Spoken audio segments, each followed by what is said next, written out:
So I think that's getting ready to go. And now.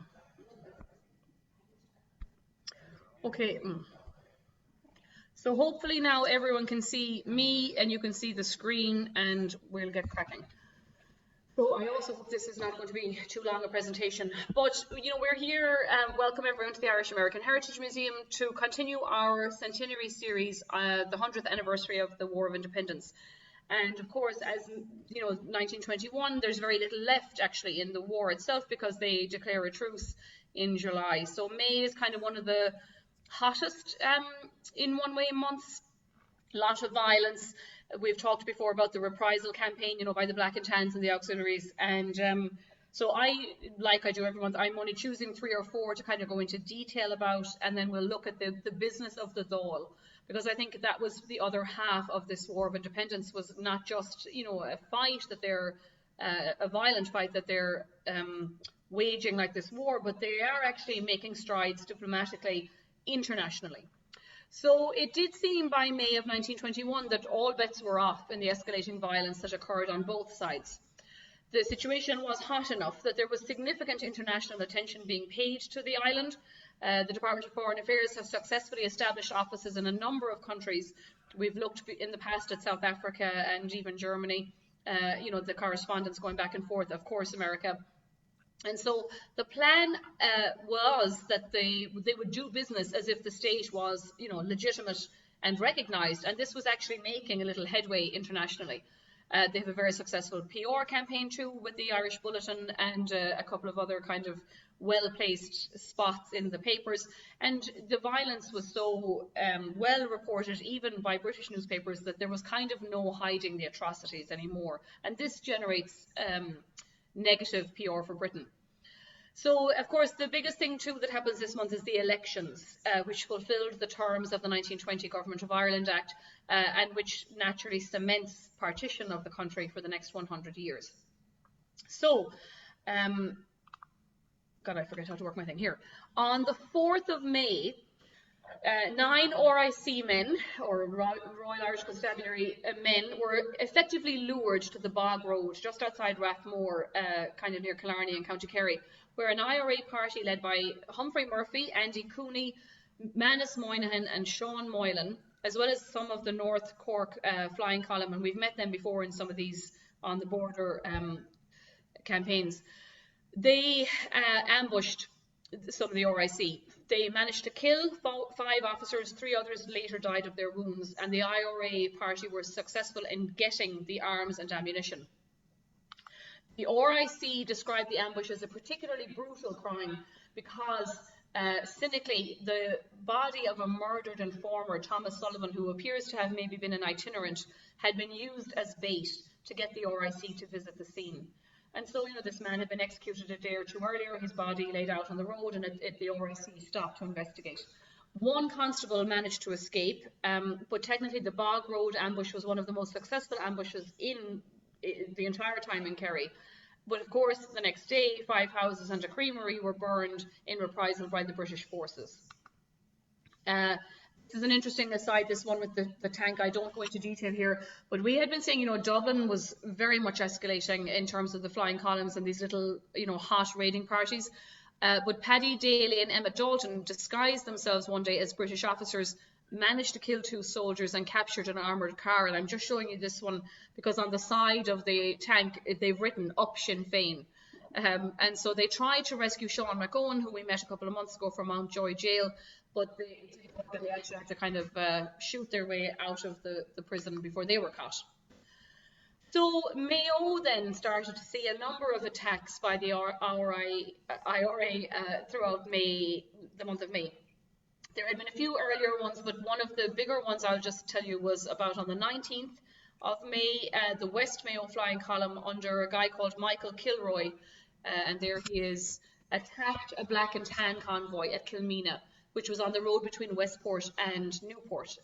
Westport, you know, a large enough, quite wealthy town. The Columina ambush really is remembered today as much for what the Crown forces did in the aftermath of the fight as for what happened during the fight itself. So Michael Kilroy, 36 years of age at the time, was a blacksmith in Newport. In February of 1914, he had been one of the founders of the volunteer company there, and another man, Tom Derrick, who was commander of the brigade in 1919 when the war started, was arrested. So Kilroy assumed leadership in about 1921. He was said to have been pretty puritanical and a bit ascetic, and he was determined to lead the group into heavier and fiercer action. And we said, you know, Mayo, Galway had been kind of spotty in terms of their violence. Kilroy decided he organised a flying column of about 50 men to try and accomplish this plan. And the first ambush that he planned around the same area was a kind of a disaster, and in fact his own house and dairy were burned the next day in reprisal. So the day after that, the day that the forces burned his home, which was the 19th of May, he set up an ambush here at this little bridge, Knockboola Bridge, on the main road at about 3 a.m. 41 men lying in wait, and they're basically hoping that if they can spring an attack on a small contingent, that a larger contingent of RIC coming through can be kind of captured as well. So this, of course, normally does happen, that there'll be, and that was one of the dangers when you were organising these raids, there could be backup coming fairly quickly and you mightn't be ready for it. So it looks like the volunteers that they were expecting didn't show up in the numbers that they thought they would have, and only 22 of the men in the IRA actually had rifles. There were 3 pistols, 16 had shotguns, but of course this was a very restricted range, and so they were kind of useless unless you were up at close quarters. So the flying column did not have the firepower that they thought they would have, and Kilroy and only one other member were the only members of the column that had experience of firing under pressure or being under fire themselves. So they were waiting, you know, for several hours at 3 o'clock in the morning. Kilroy was actually thinking about leaving when the word came that 2 Crossley tenders, and here's one to show you, and a Ford car were approaching from Westport. So that previous bridge, this was the direction that they were travelling in. The first truck managed to get beyond the ambush site, and then the 2 other vehicles stopped short of the ambush position and unloaded. So something kind of tipped them off that they were coming. There were probably 50 in total RIC and Black and Tans, which is more than Kilroy anticipated. And they had a Lewis machine gun, unfortunately, as well as a large supply of rifles and grenades, which they used. So the volunteers, to be honest, were totally outgunned. Kilroy and the men were quickly on the defensive. They did hold their own for about 2 hours, but Crown forces had found cover at this point in the home of the parish priest, Father Conroy, and they were launching a counter-attack from there. The Lewis gun was obviously loud, very fast. This, they think, kind of unnerved the more inexperienced men in the column, and so some of them apparently, you know, may have run away. But it taught Kilroy the lesson that if you're going to do this kind of an ambush, then he was going to tell the men from now on to concentrate on the man operating the Lewis gun. You know, you had to get that out of commission first. So at this point, the Black and Tans from the first Crossley tender, which had gone beyond the site, had now come back, and now this means that the volunteers were outflanked. And of course, you know, any time, as I said, that the volunteers engaged with British forces, you were worried about army reinforcements coming. So Kilroy is kind of keeping one ear out for this, and he orders a retreat. 4 men are already killed at this point from the IRA, and 4 others were very badly wounded and captured. And so one of whom dies 10 days later in hospital. They do succeed in carrying 3 wounded men off the field, and the rest of the column were able to kind of get away unscathed. One other volunteer, Jim Brown of Columina, was fatally wounded 3 days later when the Black and Tans were kind of rounding the area trying to find men who may have taken part in the column. 1 RIC constable and 1 Black and Tan died of wounds that they sustained in this fight. So if his plan and execution of the ambush had been kind of poor, and of course, you know, there was no accounting for numbers, his performance in keeping the column from being destroyed in the aftermath was very successful. Tom Barry had said of flying columns that the commander's first goal at all times was to keep his forces intact and able to carry on, even if they kind of, you know, suffer a loss. And so the best thing you could do was to try to attempt to inflict losses on the Crown forces. But of course, with very limited manpower, you know, losing 10% of your column on a fight that's not successful, particularly if you don't manage to get ammunition, is, you know, technically is a loss for the IRA. Kilroy said that he could hear Black and Tans cheering as the IRA retreated from the ambush, and by the time they got back to Westport, the Black and Tans were kind of baying for blood.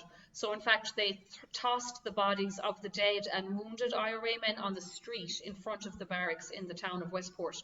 Anyone who came or tried to come to the rescue of wounded men, you know, crying for aid, were driven off. And it was so horrendous that George Brown, who was the Marquis of Sligo, or Marquess of Sligo, owner of Westport House, was taken aback by this kind of display, you know, of aggression from British forces. And he was a unionist, but he was the leading citizen of the town, and he actually went down to the barracks to reprimand the forces for their barbaric conduct. So there's a picture of him and his house. So at that point, when George Brown went into the barracks, they brought the wounded and the dead inside. But, you know, this was kind of one of the tactics to shock and awe the local civilian population by sort of particularly showing no respect for the dead. So Kilroy and his men were definitely demoralised by this defeat. And of course, now they're on the run. Afterwards, Kilroy's house has already been burned. But Kilroy refused to be cowed. And in fact, the column were still going in the field, even though, you know, as I said, over the next couple of weeks, the enemy forces were out in force looking for them. The men of the Irish Volunteers were, of course, you know, amateurs at warfare, with a few exceptions who were World War I veterans. And so the next one, which we'll talk about next month, Kilroy learned a lot of lessons at this May ambush. And so 2 weeks after their defeat in Columina, his flying column get their revenge in a very famous ambush at Carrow Kennedy, just south of Westport, where they managed to kill 8 Crown forces and captured 16 without losing a single volunteer. So, you know, he learned on the fly and applied the lessons the next time. The next time they also captured the Lewis machine gun, and so they kind of know now what they've done wrong. But of course, Carrow Kennedy happens in June, and barely a month after that, the British start to negotiate for a truce. And so, you know, this is kind of as much action as that Mayo flying column get. Now, one of the most famous, again, up that side of the country, was the Ballyturin House ambush. And this was well carried out in newspapers across Britain because women were killed, but one of the women who survived was actually the daughter-in-law of Lady Augusta Gregory, who, you know, was a leading light for nationalism in terms of arts and the Gaelic identity, a founding member, of course, of the Abbey Theatre. So on the 15th of May, a couple of days, you know, around the same time as Columina, the IRA ambushed a car that was leaving a tennis party at the home of a local J.C. Baggett was his name, at Gort in County Galway. The occupants of the car were the district inspector, Cecil Blake, who was very unpopular in the area, his kind of common law wife, Eliza, who we believe was pregnant at the time, and they weren't officially married. He actually was married to somebody else. And there were 2 other army officers, Captain Cornwallis and Lieutenant McCreary. They were all killed. You know, yes, the inspector had a reputation. He definitely had threatened people around the town with his revolver. You know, if he was searching for wanted men, it was alleged that Eliza carried a gun for her protection. But also in the car, as I say, was Margaret Gregory, the daughter-in-law of Lady Augusta Gregory, and she more or less kind of climbed out in panic. You can see that the men had taken the gate lodge, so there was actually a number of people being kind of held hostage in the gate lodge as well. But Margaret Gregory went around the side of the car and basically looked the IRA, you know, in the eyes, and they let her go. She continued running up the drive to the big house, which they were leaving. The daughter of the house, May Baggett, was coming down because they heard the shots and the commotion from the big house, and so neither of those women were kind of assaulted or attacked. And she took Margaret Gregory back to the big house, but both of those women did not identify the perpetrators. when the RIC came to take statements, and so they did not cooperate with the inquiry in Renmore Barracks. Now, this could have been out of fear more than anything else. Like, it's likely that they knew their assailants, The Baggots, who owned the big house, were warned that if the IRA were involved in the incident, and they left notes on the bodies, as they often did, kind of warning about reprisals, they warned that Ballyturin House would be torched. The police ignored the IRA warnings, and on the 16th of May, they tried to round up known members who they assumed were responsible for the ambush. 9 houses were burned or destroyed in the vicinity of the house, and a curfew was imposed so that all businesses had to close. So there was a heavy, response to this ambush. Now, Ballyturin, the occupants kind of stayed living there for a while, but eventually they left Ireland, the Baggots, and the house fell into disrepair, and it's a complete ruin today. But it wasn't actually, burnt or anything. It just left. And so there's the coverage in the newspapers about these Inspector Blake. So he was, notoriously not a popular man. Now, back to Kerry. We covered in April the death of Arthur Vickers, the murder of him and the burning of Kilmorna House. And one of the events leading up to the burning of Kilmorna House and Arthur Vickers' shooting was this man, and this is actually a photograph that the Black and Tans took of his dead body. This is Mike Galvin, who was killed by the Black and Tans on the 7th of April. The IRA had been lying in wait, trying to ambush them. And this was the first attempt on Arthur Vickers' life, but it was not, kind of successful. So this man was killed, and his body was taken to the workhouse, where his mother denied that she knew him. So she was afraid that her other sons would be, kind of facing arrest or whatever if the family were known to be kind of sympathizers. So he was thrown into the famine graveyard in the workhouse, and a couple of days later, the IRA, removed his coffin, and he was taken to a proper burial site 3 miles further along the road. So Paddy Walsh, who was one of the men who was involved in the next ambush, was the IRA man who kind of authorized that maneuver. So on the 12th of May, Crown forces were on a regular kind of patrol, and they came upon 4 men they were all active duty IRA, but they were actually coming from Mass. There were Redemptorist priests giving a mission in the town, and they had all been at services. So Paddy Walsh, Jeremiah Lyons, and Patrick Dalton were going home. They were from the Listowel Athay, it's on the Limerick border kind of side, just outside Kilmorna, and they met with Condé. They pulled up their bicycles on the side of the road, and because they feared that the Black and Tans would be passing, they went into a field to have a conversation. Now, what follows is kind of a PR disaster for the British, because the official British account was published on May 14th in the Irish Examiner, and it said that 3 police vehicles had been ambushed by 100 armed men, wounding slightly 2 policemen. The police returned the fire to these 100 men, and the dead bodies of 3 unknown men were later found at the scene of the ambush. It's believed that the assailants suffered heavy casualties, and the Crown forces captured a number of shotguns, revolvers, and ammunition. So the men were later, the 3 dead men, were identified 3 days later on the 17th as Patrick Dalton of Athay, Jeremiah Lyons of Dewa, and Patrick Walsh of Coulard in Listowel. But unknown to the RIC and the Black and Tans, 1 man had escaped alive. Cornelius D. Testified before Thomas Hill, who was a Justice of the Peace in Tarbert, about what had really happened. He said D, Dalton and Walsh had been in Athay to warn of a possible police ambush, and they had stayed in the area for several days. They had attended religious devotions that night, spending their nights in the Dalton home about a mile outside the town. And on the morning of May 12th, they left for Listowel and met Lyons on the road. So his statement reads, "I dismounted from my bicycle and we began talking about various happenings. After a few minutes, Paddy Walsh suggested that we should go into a field as it would be safer than the roadside. We moved and we were just inside the fence when we heard the noise of a lorry. Take cover, lads, I advised, and we tried to conceal ourselves as best we could. Jerry Lyons, Paddy Dalton and I took cover immediately. Paddy Walsh," and these men were in their 20s, one of them was about 30 years of age, "Paddy Walsh ran to the end of the field and lay down. Very soon we were surrounded by men in the uniforms of the Royal Irish Constabulary.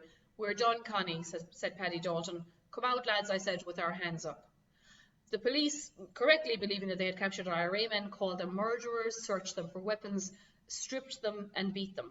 They were driven down the road for about a mile and then driven back in the opposite direction before being beaten and forced into a field on the side of the road. "We asked for a trial," said Dee, but the Black and Tans laughed and jeered and called us murderers. We were put standing in a line, facing the fence about 40 yards from the road. I was placed first on the right, Jerry Lyons was next, Paddy Dalton next, and Paddy Walsh on the left. Then a Black and Tan with a rifle resting on the fence was put in front of each one of us, about 5 yards distant. There were about 10 more Black and Tans standing behind them. I looked straight into the face of the man in front of me. He delayed about 20 seconds, as if he would like one of his comrades to fire first. The second Black and Tan fired, and Jerry Lyons flung up his arms, moaned, and fell backwards. I glanced at him and noticed that blood was coming on his waistcoat. So I turned around and ran. I was gone about 12 yards when I got wounded in the right thigh. My leg bent under me, but I held on running, although I had to limp. I felt that I was being chased, and I could hear bullets whizzing past me. Dee ran for 3 miles and managed to find a shelter with a woman who was in Columina Ambush, and she sent to Listowel for a doctor to tend to the bullet wound in his thigh. So according to later newspaper reports, the bodies of Dalton, Lyons and Walsh were again brought into Listowel Police Barracks and then moved to Tralee, the bigger town 17 miles away. On the 18th of May, the Irish Examiner wrote that when they were returned to Listowel by train, and people along the route shut their windows and their door curtains, kind of in sympathy. But police would knock on the doors of the houses and make them open the windows and kind of look out. Dalton was buried with his family in the Athay graveyard, and his stone reads "murdered at Gortaglana by British forces." There have been many famous kind of poems and ballads. The most famous one is called "The Valley of Nakanoor," which was written in about 1946 by a Listowel schoolteacher, Brian McMahon. And Condé survived and actually moved to America not long after it, but he came back in the 60s, I think, for kind of a commemoration. So that PR, was, as I say, very, kind of nasty for the British, because there had not been an ambush, and there certainly weren't 100 men involved. So then one of the next large-scale and one of the last large-scale attacks happened on the 26th of May, when one of Dublin's most iconic buildings, the James Gandon designed Customs House, which stood on the banks of the River Liffey since the late 18th century, was destroyed in an arson attack for which, funnily enough, Dáil Éireann, as opposed to the IRA, took responsibility. An official report issued by the military authorities in Dublin stated that 100 assailants rushed into the building at about 1:10 on the 25th of May. The attackers gathered the staff in the central hall and set fire to the offices and other rooms throughout the building. According to the statement, Crown forces rushed to the scene, running into the burning building, where they discovered petrol tins and discarded revolvers. Their arrival was followed by gunfight with the IRA patrols who had been posted in the vicinity. The Irish Bulletin, which was the PR press for the IRA, stated that in the fighting, both at the doors of the building and outside it, there were casualties on both sides, the exact number of which is not possible yet to ascertain. According to an Irish Independent report, at least 7 people were killed, 10 wounded as a result of the fighting. And one of the dead certainly was an IRA captain. His name was Patrick O'Reilly, and he had been employed as a clerk in Arnott's store, down on Moore Street.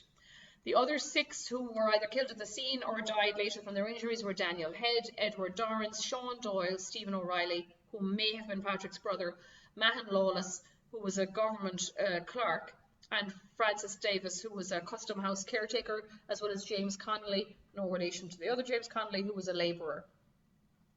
There was tremendous kind of outcry in the press, particularly the Irish Times, lamenting the damage done to one of Dublin's, quote, largest and most beautiful buildings.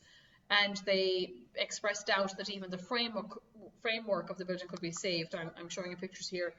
In a barbed editorial, the newspaper noted, "This destruction is the work of Irishmen, the latest triumph of the Republican arms. The burning of Gandon's custom house is the costliest and most reckless operation of war from which Dublin has suffered since the rebellion of 1916. Now, the purpose of the attack from the point of view of the IRA and from Dáil Éireann was to frustrate the work of the local government board, whose offices were in there, as well as other public departments, because the official papers, the tax records, all of that, the Inland Revenue, those departments were housed in there. And we said before, De Valera, who was, president of the Irish Republic, was very keen for a spectacular show of force, which he thought would kind of strengthen their position going into any negotiations that might occur. But also, I said before, he didn't really approve of this kind of guerrilla-style warfare. So, in fact, at a meeting of the Dáil cabinet, he had proposed the assault either on Beggars Bush Barracks, where, the auxiliaries were based, or on the Customs House. Naturally, like the Beggars Bush would have been a complete disaster. There's no way, like the IRA could have taken on the barracks of one of the biggest forces in the country. And so it was decided to burn really the centre of local government because it did not have a military guard, and it was hoped that the operations of the state would be kind of slowed or impacted. Michael Collins, who really was against this kind of a stand and deliver because he saw what happened in 1916 when everybody was hemmed in and unable to communicate with each other, he had tried to at least keep his own squad out of operations. They've been operating under his order since 1919, and he was trying to keep them, for sort of smaller, almost one-on-one jobs. But Tom Ennis was put in charge of the operation, and he actually kind of countermanded Michael Collins's orders. So, this led to many arrests, this operation. Most historians are of the opinion that this was a disaster for the IRA, although, you could argue that visually and the propaganda value of the attack, it was sort of a success. The Irish Bulletin reported a detachment of the Dublin Brigade of the Irish Army was ordered to carry out the destruction of the Customs House in accordance with a decision arrived at after due deliberation of the Ministry of Dáil Éireann. We, in common with the rest of the nation, regret the destruction of historical buildings, but the lives of 4 million people are a more cherished charge than any architectural masterpiece. The Customs House was the seat of an alien tyranny. So, that succinct statement kind of won a lot of people probably to their side. It was, however, a very cynical sacrifice, though, of the inexperienced volunteers, because so many of them were killed and captured. And so it does actually cause a lot of disquiet within the IRA in Dublin. Huge amounts of arrests. The squad and the active service unit had to be merged now into a new formation because there's just not enough of them on the ground. And so they named this kind of new iteration the Dublin Guard. So the attack was costly, possibly unnecessary. There are rumblings of a truce in the offing, and word does come down, on July 11th about a truce. In fact, De Valera was arrested on June 20th, but he was ordered to be let go the following day. So, by May, military operations are really winding down. So to have kind of made this symbolic attack, you wonder, did it really achieve anything?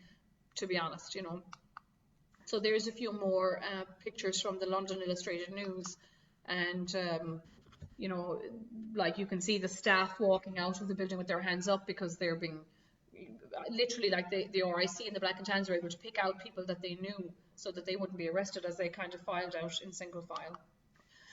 So the elections, and this was today, in fact, was kind of the first day of the elections in the north. And so even though we sort of marked the 100 years of partition on about the 13th or something of the month, today is the day that the Northern Irish state actually kind of comes into being.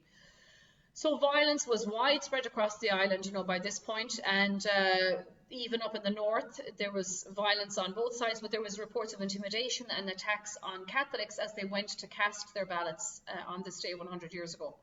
The elections naturally were held to elect to two home rule or devolved, as they say, parliaments, one in Southern Ireland, which would eventually become the Republic, and the other in Northern Ireland.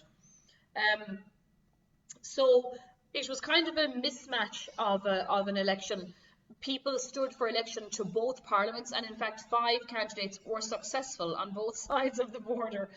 Michael Collins, Eamon de Valera, Arthur Griffith, Sean Milroy and Owen MacNeill were all elected both in the north and in the south. So you didn't have to stand, you know, for a constituency that you lived in or anything like that. So De Valera was one of 7 MPs that was elected to the constituency of County Down, for instance. Among the others were Sir James Craig and John Miller Andrews. So Craig would become Northern Ireland's Prime Minister, the first Prime Minister, a month later. This was a position he held for 2 decades before being succeeded by Andrews, the other guy who was elected at this time. Finally, in 1932, De Valera becomes President of the Executive Council of the Irish Free State. In other words, you know, eventually becomes the Taoiseach. So these elections, you know, are kind of momentous because they're the first ones on Ireland, on Irish territory for an Irish government that, you know, De Valera was elected to. So the Parliament of Northern Ireland, and these pictures just show you the electioneering that was going on in Belfast and in Down, I think. There's some cartoons, or a cartoon about the elections.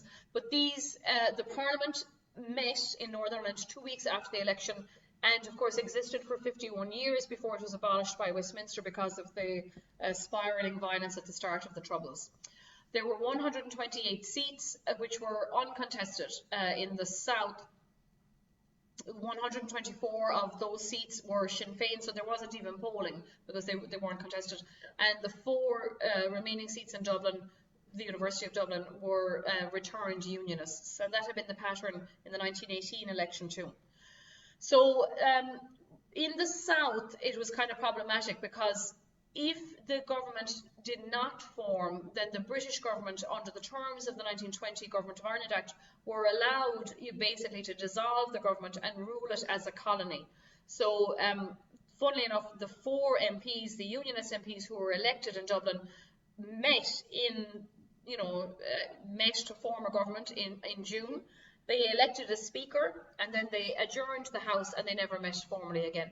The 124 Sinn Féin people who had been elected continue the policy of abstention and continue with, you know, the Dáil. So they're not taking part in what they call, you know, the British kind of system. So over the next 2 days during these elections, the 14th and 15th of May, the IRA killed 15 policemen. And so you can see it was, you know, the coalition, this attempt at running the country, you know, as a government, as an illegal government when there's already, you know, elections taking place for the British system, was just, you know, kind of a not going to go anywhere. Now, if you were opposed to partition, the results were not unexpected, but they were disappointing. And there were a number of factors, you know, that attributed to this, including accusations that nationalist voters in the north were intimidated and terrorised. There was terrible gerrymandering of districts and constituencies that basically made it impossible for anybody other than a unionist in the north to win the election. The Irish Independent accused the British government and its agents of not just winking at the policy of gerrymandering, but of having deliberately encouraged and assisted it. Nationalists pointed out that constituencies with significant nationalist majorities were merged with districts where nationalists were in a minority to ensure the creation of new constituencies where unionism enjoyed a safe majority. So Belfast was often cited by the Irish Independent, which showed that the latest census returns indicated that the Catholic population was about 24% of the total. Under the system of proportional representation, nationalists should have been expected to return at least 3, if not 4, of the Belfast seats. But because of the gerrymandering, you know, this didn't happen. So there was huge reports of intimidation at polling booths. I showed you the parade there of people with the Union Jack flags, you know. A Sinn Féin election agent at Drumbo in County Down alleged that he and a colleague were expelled from the polling station, and they were met outside by a crowd shouting "No Popery" in Drumbo. A train leaving from Belfast was attacked by a crowd at the Lisburn station, and on board the train were expelled Catholic workers trying to return to cast their vote, but the windows of the train were smashed and the passengers had to flee the station. So in a celebration to mark the election of 6 unionists at Ballymoney in County Antrim, a procession was held, and a banner at the start of the parade read, "What we have won at the ballot, we will hold with the bayonet." Leslie, a guy called J.G. Leslie, told a gathering in the town of Ballymoney that he, quote, looked forward to the early expulsion of Sinn Féin from the 6 counties, and he asked those present and their friends to support them in this just as fully as they had supported them in the elections. So while appointments to the new 6-county cabinet had not been confirmed, in the early days, the Northern Whigs were all expected to fill the top ministries. So Sir James Craig, Hugh MacDowell Pollock would be Chancellor. There was, Sir Richard Dawson, Lord Charles Vane, Tempest Stewart, and John Miller Andrews, as well as Sir Edward Archdale. So it was a very overwhelmingly unionist government that set up, and they were, pretty kind of content to go ahead. The same election, which returned unopposed 124 Sinn Féin people, did not result in a government being formed in the south, except for the illegal Dáil, which kind of continued. So international recognition. Archbishop Mannix, don't forget, had been in tour in America and attempted to land in Ireland, and he was hosted, by various Irishmen across the country in America. He revealed that the Pope, Pope Benedict XV, had condemned acts of violence in Ireland. Mannix claimed that the Pope had initially kind of condemned all violence, including that perpetrated by the Republicans, and that Mannix refused to condemn the IRA. He said, I showed our Holy Father that there was something fine and heroic in the stand undertaken by the Sinn Féiners against Great Britain, and he, the Pope, finally agreed that the British policy towards us was shocking. In a statement issued by Dr. Mannix following this dinner in Paris, he said he had received a cordial welcome from the Holy Father, who spoke at length on Ireland and the scandalous events now taking place there. He warmly desires a just and durable peace. And in fact, allegedly in May, he did in fact the Pope sent a letter that encouraged the English as well as the Irish to calmly consider some means of agreement. So there was kind of this movement from external forces, pushing for peace. So I'm just going to take you quickly through some of the Dáil business, because I think it's actually very insightful.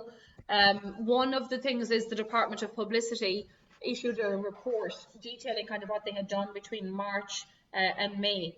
And the person wrote, since the last report was submitted, the enemy discovered the offices of this department and used the typewriters and duplicators they captured from it to produce forged issues of the Irish Bulletin. So obviously, it was kind of a printing press, and they had all of the logos and everything. Fortunately, the first issues of the forgeries were so patently bogus, and subsequent and better counterfeits reached the public already, had warned against them. So the forgeries, he says, caused some confusion among foreign readers, and this fraud is one that is exceedingly difficult to counter. So, we had talked before about the British intelligence was really, kind of superior to what was going on. They had massive inroads in the American offices, and so, they were well able to kind of keep abreast of what was happening despite Michael Collins' best efforts. Now, the Department of Publicity said the issuing of the genuine bulletin was not affected by the raid, and the work of the department has been carried on without interruption in spite of the loss of valuable material in the form of files, analyses and cuttings, etc. In fact, within the last few weeks, he says the department has considerably increased our activities. 200 new names have been added to those to whom the bulletin is being sent. In addition to issuing the daily bulletin, the department now circulates every week a survey of the military and political events in Ireland. The survey is written in a form useful to press correspondents, and it is being quoted by them. All Dáil decrees and ministerial statements are now published in or within the bulletin. So, that's kind of interesting that they were now becoming the official mouthpiece of the Irish government. He says other pamphlets are also in the course of preparation. The department is receiving short stories and poems from Irish writers for propaganda purposes, which it intends to publish in English, continental and American newspapers and magazines. Now, one of the more interesting letters was this one from the 13th of May from, I've put his picture there, Patrick Mccarthy. So this is Patrick Mccarthy in 1918. He had been elected for Tullamore, even though at that time he actually was living in the States. And so he sided with De Valera in that year that De Valera was in America, was a very kind of loyal, De Valera guy, and was appointed as the envoy to Moscow in 1921. So he writes, and I just think that this letter is absolutely amazing. Dear Comrade Weinstein, he says, it occurred to me after leaving you today that perhaps I could spend the next few weeks discussing the possibility of direct trade between the Republic of Ireland, which it's not officially called until 1949, and Russia. And I take the liberty to put a few stray thoughts on the subject in writing so that you may send them to the department that deals with such business. It seems to me that you have signed a trade agreement with England. It would be possible to do business immediately with Ireland in accordance with the terms of the English agreement. As far as Ireland is concerned, we shall be glad to take advantage of any such opportunities as may be afforded us, so long as we do not have to sacrifice our political status or violate any of our principles. I assume that you would prefer Irish products to English, if we can give you as good value, and that in turn you prefer to sell your raw material directly to Irish manufacturers rather than through English middlemen. The only obstacle to immediate trade is credits, as I think the term is in commercial language. What I mean, however, is that an Irish manufacturer would want a guarantee from a reliable bank that he would be paid on delivery of his goods. In the case of dealing with an English manufacturer, I presume that would mean the shipment of gold from Russia to some bank in England. That would be unnecessary in the case of Ireland. Imagine not getting the money, but just a guarantee from Russia in 1919. I have no authority to definitely promise such. I'm glad he admitted that. But I feel almost certain that the government of the Republic of Ireland would undertake to guarantee an Irish bank. Where are they going to get the money? Against the danger of loss, and that bank in turn would guarantee and pay the Irish manufacturer. In return, we could take flax, hemp, bristles, furs, hide, and perhaps other things. If that would not be feasible, I think I can suggest another way out.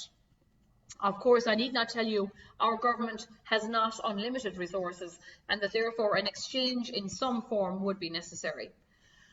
If I knew the products you require, I could tell you what we could supply, but I presume you want farming implements, shoes, tractors, and perhaps tweeds, herring and mackerel, bacon and hams, evaporated milk, bicycles, and ropes. And I'm not sure, how he came to this conclusion. He says, although we import farming implements from the United States, we export them to the Argentine Republic. We also import shoes from the United States, but export them to England. Ford of Detroit, USA has a plant in Cork which manufactures tractors. We export tweeds, but not in large quantities. We manufacture material called frieze, suitable for overcoats which cannot be excelled. It would suit the climate in Russia, I know. I have an overcoat of it myself, which was made in 1917, and I can show it as a sample because I have it with me here. I am certain this material will be very valuable for army coats, as it will stand any amount of rough handling. We export herring and mackerel to the United States. We can sell the herring there without supplying samples, but our mackerel is not so well cured, although the improvement is marked in recent years. Our bacon and hams cannot be surpassed. They are probably too good and too expensive for Russia at present, when you want essentials rather than luxuries. We have only one factory for making evaporated milk, but I don't think it has been burnt down yet by our civilizers. It would, however, be suitable for hospitals and children in the cities, as all that is necessary is to restore the water which was extracted in the factory. We have two factories for making bicycles. Both turn out reliable machines, but I think they do not manufacture cheap machines such as can be secured in England. The rope factory is in Belfast and is the largest of its kind in the world. So he's obviously fairly confident that they'll be able to control, the rope factory in Belfast, which now, don't forget, has its own government. I can assure you that unlike some of the products you have received elsewhere, you will get them exactly like the sample submitted if you decide to deal directly with Ireland. As to transport, I feel certain, again now, no authority and no negotiations, I feel certain we could arrange with Moore and McCormick of New York to have their boats, which call at Dublin, Belfast and Cork, to take cargoes directly from Ireland to Petrograd, if there were obstacles in the way of sending your own boats. Swedish shipping companies would, I am sure, also undertake the work.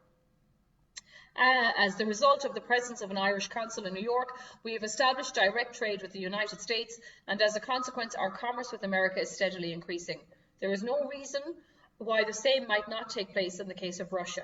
I wish to emphasize the point that I believe that business might be started right away so that you would be in a position to take advantage of your ice-free ports. And so he says, for the purpose of developing Irish commerce, our government has organised an export and import company. I am not certain whether or not it has been allowed to function, but if you could not deal with that company entirely, our Minister of Commerce will put you in direct touch with the manufacturing. Our object in organising this company was to cut out English middlemen and to have goods for Ireland delivered in Irish ports and not in English as heretofore. The profits, if any, of this company go to the government. It was organised for trade, though, not for profits. England's policy has been to isolate Ireland so that she could buy our products at her own price and keep the Irish market for herself. Our policy is to defeat that, and we made a beginning in having the Moore and McCormick boats call at Irish ports. I may point out that the new American passenger liners were also about to call at the Cove of Cork, but the British Admiralty, through sheer jealousy, closed the ports to eastbound steamers. That is only temporary. If you consider these suggestions of importance to Russia, I hope you will be kind enough to bring the matter with a recommendation from your department to our Department of Commerce. I shall be glad to discuss the matter more fully at the earliest possible moment. So, you know, a fairly ambitious plan there to start supplying Russia with any number of goods without any guarantee of payment. So, in the middle of a war. And then the last one I'm going to talk to you is about Eamon de Valera's memo to Harry Bullock, who was still in Washington. Again, don't forget, had been with de Valera throughout his year in America, massively supportive of the time that the Irish-American Association broke apart. And so he was now kind of administering the American Association for the Recognition of the Irish Republic, which was the de Valera kind of wing of that Friends of Irish Freedom, or the Freedom, yeah, Friends of Irish Freedom. So de Valera, you know, is definitely operating on 2 or 3 different levels here, because he's very aware of the intrigue that's happening in Irish American circles, you know, but he knows that Harry Boland is loyal to him. So he says, my dear Harry, as you know, my ideas of what we can and what we cannot do, and the type of machinery for what we can do, have been pretty clear cut for some time. If official recognition of the United States government could be secured, I would consider any money spent in informing the American people of the justice of our cause and converting them to our side money well spent. But I do not believe that, except in a crisis in which America's own interests are involved, and when it might be convenient to hit England through us, that there is any chance of securing that recognition. Hence, we must remember that the practical objects to be attained through American activities are these. 1, the provision of funds to enable us to carry on the fight, and to do reconstructive work at home to influence public opinion in other countries. Now, don't forget, the money was collected while de Valera was in America, but he's conveniently left the money in America. 2, to educate the American people themselves in our regard so that we may have the public opinion of the country in our favour. And 3, to keep up the attachment between the branch of our race in the United States and the people in the home country. And by the example set in this respect, to keep up a similar attachment with the branches in other countries. So America was really the blueprint for trying to galvanize, you know, the Irish diaspora. It is clear that if our activities at home were to cease, everything would cease. Hence, these activities at home must be maintained at all costs, and everything else is subsidiary. And it is in this light that our activities in America must be regarded if they are not to lose proportion. During the last couple of years, several activities of a political and propagandist nature had attached themselves to our mission. The attachment grew out of the particular circumstances and of a necessity, but anyone who looked too deeply into the matter must realise that this was an abnormal condition, which it was advisable to terminate as soon as possible. So, you know, his own kind of priorities are shifting out of America into Ireland. For several reasons, he said the mission should not undertake directly the securing of political action. He says, to mention only 2, there is the fact that any such attempts on our part would be resented by the American people as an intrusion, and 2, it would put too much greater strain on our mission to undertake the responsibility for directing, not to speak of supporting financially, such an action. Now that's very interesting, because this was exactly the argument that Judge Cohen made to him, you know, a year earlier, when he was saying you have no business inserting a plank into the Republican or Democratic platforms, you have no business kind of dictating, you know, to an American Irish audience how the money is spent, or raising a loan in the name of a country that does not exist legally. So he has come around to appreciating this problem, you know, a year after he's blown up American-Irish societies. So he says, the Americans themselves will enter far more energetically into the work of our mission if we confine itself to the role of prompting and suggesting merely, leaving the execution to the Americans. Whilst if they had the spending of the money, then they can raise vast sums for educational work amongst their fellow citizens, sums which no cabinet here would feel justified in appropriating for American purposes if the money first found its way to our treasury. So, I mean, he's exactly right. How could they, you know, rewire money to America to try and, you know, do a PR campaign here when they need to buy guns and bullets at home? Hence it was that I was anxious to see the American organization started before I left. Don't forget, there was an American organization before he left. He just blew it up. So the AARI, which was his half of that organization, was designed as the machinery through which our mission would be relieved of direct responsibility for political or propaganda work, except as regards either as regards execution or financial support. Through its headquarters, the intended location of which was Washington, our representative at that capital could inspire and suggest and secure any political action that was possible, provided he exercised a little tact and took care to secure the goodwill of the executive. I mean, why he didn't take his own advice is beyond me. All the control necessary could be secured. Now he means the control for the Dáil. All the control necessary could be secured by the fact that any action proposed in the name of Ireland would always be checked or repudiated unless it corresponded with our ideas of what it was wise or necessary to do. So he is still hamstringing American-Irish. He's just pretending he's not. This being the case, it is obvious that as soon as it was able to bear it, our political and propaganda activities should be transferred to the AARIR. So May 1921 shows that both sides were aware, to be honest, that the end was coming. The Unionists and Northern Irish now have a state, they have a government, they're more or less kind of content and independent. And this really meant, you know, that the sides that the British, in a way, were most concerned with placating were taken care of. And so there's very little in it for the British to kind of keep fighting the South. It's a losing game PR-wise. Not necessarily because these inroads with Russia, you know, or Sweden or France were so successful, but it's just that there's too many irons in the fire. The May elections have proved yet again that Sinn Féin were overwhelmingly popular in the country. You know, 124 out of 128 seats returned unopposed. And to be honest, the population themselves show no signs of caving into the pressure which was created by the policy of reprisals as enacted by the Black and Tans and the auxiliaries.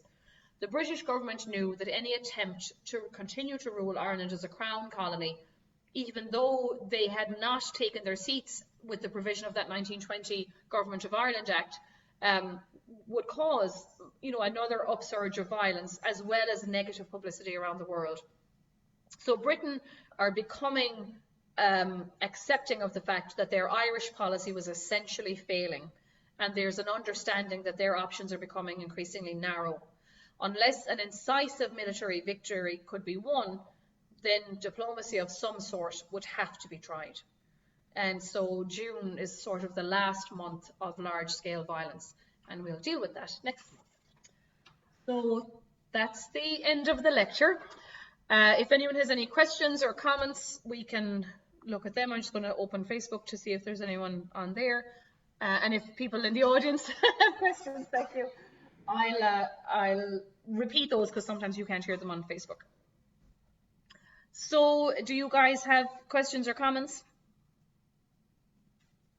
Meg? I'll start with a quick one. Do historians know whatever happened to the money Valera left in America? Yeah. So some of it was sent home here. The bulk of it was left in America, and eventually, I think it was actually quite late into the 20th century. There's well, you know, in the middle of the 20th century, there was a court case that decided fully what would happen to it, and so it was held in trust for all of the people who donated. You know, like it was Irish servant girls had given $10 or whatever. So it was kind of agreed that the money would try to be redistributed back to the donors, but Deflair had certainly managed to keep a good percentage of it, and he founded the press, the Irish Press newspaper with it. And the paper is defunct since, the very early 90s, I think, but they still have a shareholders meeting every year, which is closed. They don't report on it, and it looks like there still are dividends being paid out, even though the board is largely, Deflair descendants and other kind of cronies.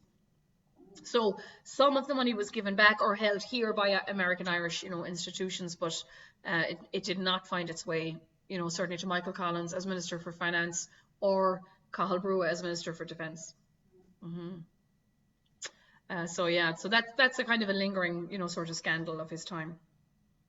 Anyone else got a question or comment? I don't think there's anyone commenting on Facebook, which is nice. Jack or Jean, do you have a question? Jack? I presume that question was regarding the monies that you referred to in your. Yeah, sorry. Yeah. Was it a significant amount? Yeah. Was it a sufficient amount in dollars or pounds? Oh God, it was millions, Jack, that they collected. Absolute millions of dollars rounded up in that year. I think certainly 5 million in terms of the day's currency. So. Now some of it, as I say, was brought back, but was managed to be kept. And I can't remember how he did that. He kind of kept it in trust. And you see, then when there's the Civil War, he was saying it was kind of, that he understood what Americans intended for him to do with it. So it wasn't going to go to the Free State because that wasn't a united Ireland. And then, as time went by, he just kind of merged it in with his own, he ostensibly said the Irish press was going to be a vehicle for the republic that the Americans had envisioned us having, but we never had a full 32 counties. Jean, did you have a question? Yeah, what was the feeling towards De Valera at that time? Every time I see, whether it's a movie or a report, he's always portrayed in a negative fashion, and I wondered if that was the way the Irish people were feeling about him at the time or not. No, to be honest, pre-Civil War, I think everyone, he was the senior statesman. He was one of the last of the leaders, of 1916 left alive, except for the women, but he didn't care about the women. So he was the elder statesman. He was beloved, as the president of the Republic. I think people deferred a lot to him, and so there was this idea that he had kind of not martyred himself, but that he did he was sentenced to death in the 1916 Rising. Then he went on in hiding, smuggled himself into America. So there was this kind of appreciation for him as the ruler, and of course, in the war, the Civil War that follows, almost half, go with him. Now, I think in one way, I think he had overestimated himself. Not only his popularity with the military boys, but even his ability to control them. So to be honest, when he leaves, and we'll talk about that in December and January, he is not the spokesperson or in control of the IRA who break away. And those people have a sort of an issue with Collins more than they do even with the treaty, because they kind of feel, people like Ernie O'Malley, what did we fight for? If not a 32 county republic, why have so many of my colleagues being killed? So, the split is more about the treaty and the hardliners who will not accept partition. Sometimes I think, Deflair is very quick to accept it when he's on the outside politically, after a couple of years. So I don't think that he was as hardline as he sort of pretended during the treaty debate, to be honest. But he certainly is accepted by almost everyone. I don't think people were aware at the time of the tension between, which becomes very apparent, very quickly during the Dáil debates, for instance, on the treaty, that there is this jealousy between Cathal Brugha and Austin Stack and De Valera on one hand, and Michael Collins and even Arthur Griffith, on the other.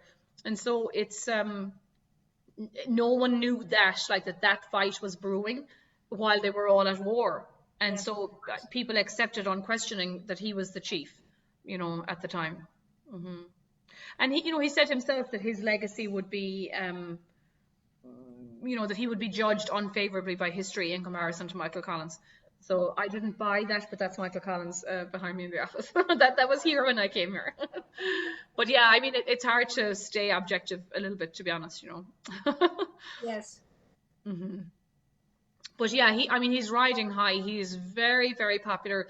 You know, he's quite strong in his leadership of the party. You know, I mean, absolutely doesn't matter that Michael Collins and other men don't want to make a big stand. You know, he's very determined, like it's not gentlemanly, it's not honorable. Also, he kind of thinks maybe if we can push them in a PR stance, like that we'll be coming in from a stronger position for negotiations if we, you know, if we've managed to take over the customs house. But I mean, that was never going to be successful, you know, like it was like, you know, all of these things that I'm telling you about, you know, when 22 men have, or, you know, 19 out of 22 have a rifle but have never fired it, you know, like, where are you going against the British Empire, you know? And so he should have learned that lesson, I think, in 1916, you know, but didn't. Mm-hmm. Thank you. Yeah, Meg has a question here. Mm-hmm. When the border was established, and it was 1920, yeah. Was there a provision written into this that, you know, in 50 years it will be revisited, or there will be a referendum, or in 100 years? Yeah. Was that built right into that? So Meg is asking about the border and, you know, how that came about first, and was there a provision in it to revisit it? So there was. One of the terms of the treaty was that there would be a boundary commission established right then in 1921 to look at the border. So, I mean, you know, we said before, there's 9 counties in Ulster. They only took 6 for the purposes of this. And like that was done because the other 3 had a massive Catholic population. And so it would not have, you know, worked for the Unionists. So the Unionists were quite happy to let the other 3 counties go. And sort of secretly, the Irish were told that the 6 counties would mean that state would be, quote unquote, economically unviable, and they would have to join with Ireland. I don't think the British, to be honest, ever really intended for that to happen at the time. You know, they were kind of going to see how things played out. So they do establish a boundary commission not long after the treaty is signed. They work kind of for 2 or 3 years, you know, during the Civil War. But don't forget, like, Michael Collins is dead at this point. He had been helping to arm the IRA in the north, even though he was fighting the IRA in the south. So, like, the IRA campaign in the north really disintegrates pretty quickly, like in 22, 23. They're just overwhelmed. And the Unionists have been, you know, they settled down in May of 1921 and got to the business of governing. So the state is really up and running. They have gerrymandered very successfully. There's a lot of transfer of population. So people on the border, some Catholics are fleeing already, and Protestants are going from the south into the north. So, you know, very quickly, the system is kind of biased against Catholics. And then finally, the Boundary Commission, the findings are leaked in 1925. I think it was a guy called Tom Jones was sort of in charge of it, a Welsh fella. And the Irish contingent were not winning the negotiation. Like, there was no hope that some of it was going to be given back. In fact, they had redrawn districts of it, which would have taken land from the south, which was even, you know, more detrimental. So when this was leaked, it was an absolute disaster, you know, for the Cumann Gael government at the time. And so everyone agreed, we'll just leave it the way it was. You know, so those initial 6 counties, will just leave it. And whatever Ireland thought it was promised in 1921, you know, they were not given. And as I say, I think the Unionists were very happy with what they had already. So they didn't need to compromise, you know, or to adjust the boundary, because they were already in a decided majority, you know. And then the Boundary Commission disbanded, yeah, in 1925. So, you know, and don't forget then, like, this was the most industrialized portion of the country at that time. Like, it was quite wealthy, but it's hit with the Depression, you know, not long after that either. So then the whole thing kind of collapses in on itself. But yeah, the Boundary Commission disbands in 25. Mm-hmm. So yeah, I think that's it. If anyone else has any questions or comments. I mean, there's so many, it's amazing. There's a Wikipedia thing that does an on this day, you know, in the War of Independence. So there's literally, you know, an ambush a day or some kind of activity every day, but you just want to kind of give a flavor of some of the big ones. Sometimes it's a disaster for the IRA, sometimes, you know, they're winning. I think what I'm learning as we do the series, to be honest, like, is the cruelty on both sides.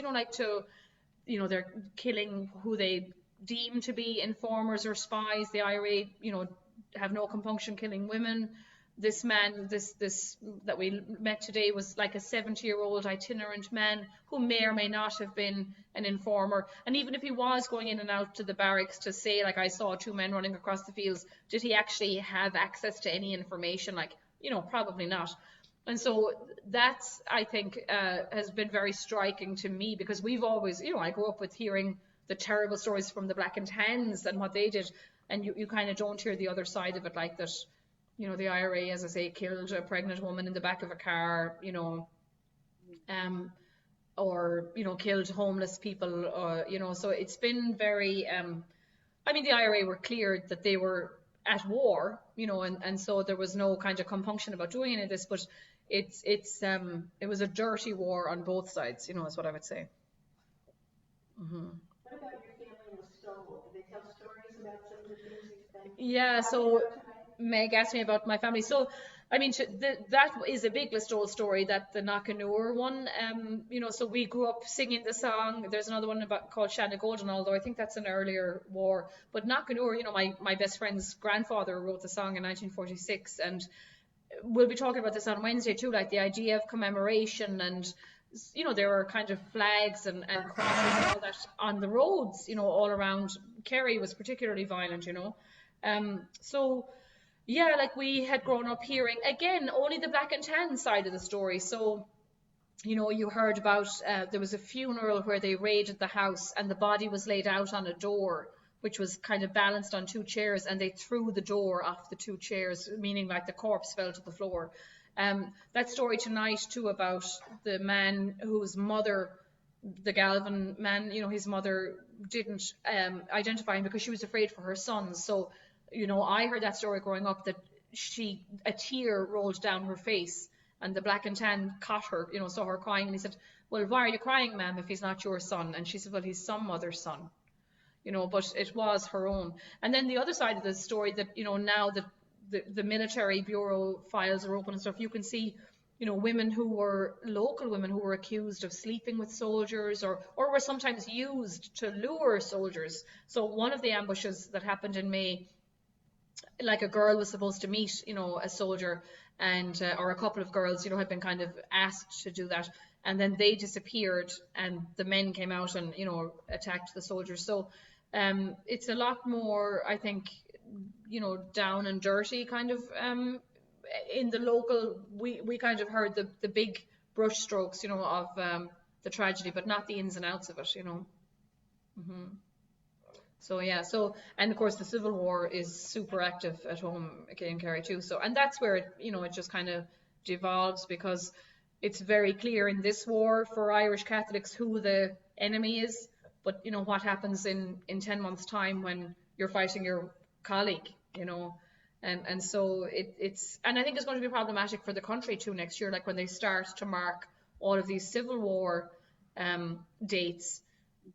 Who's the right side? Just because the government has kind of come out of the Free State, it doesn't mean that everybody agrees that was the legitimate state, so it's going to be problematic. So that's it, guys. I think we had a nice, quiet, intimate evening. Mm-hmm. As we say, definitely June, I'm doing up the newsletter this week. It'll probably be Thursday or Friday.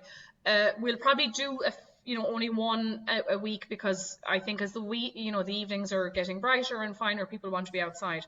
So we'll have a quiet-ish summer, but we'll definitely keep doing one thing a week, and then we'll get back to it again in September. But thank you for joining in.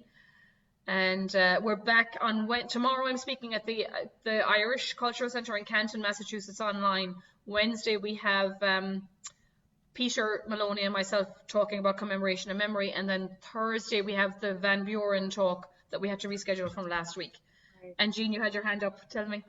No, it was an applause. Oh, it was a clapping. Okay, good. Thank you. Even better. Yeah. Thank you very much. Yeah, so have a great night. And yeah. I might see you tomorrow, but I'll definitely see you Wednesday. Yeah, your work is wonderful, Elizabeth. Really, thank you. News clippings and photographs, it's really enormous. Thank you. Well, it's always lastminute.com, unfortunately. So next year when I give them all the PowerPoints, will be ready. Very illuminating and enlightening. Thank you, Elizabeth. Thank you, not at all. Great to have you. Good night. Thank you.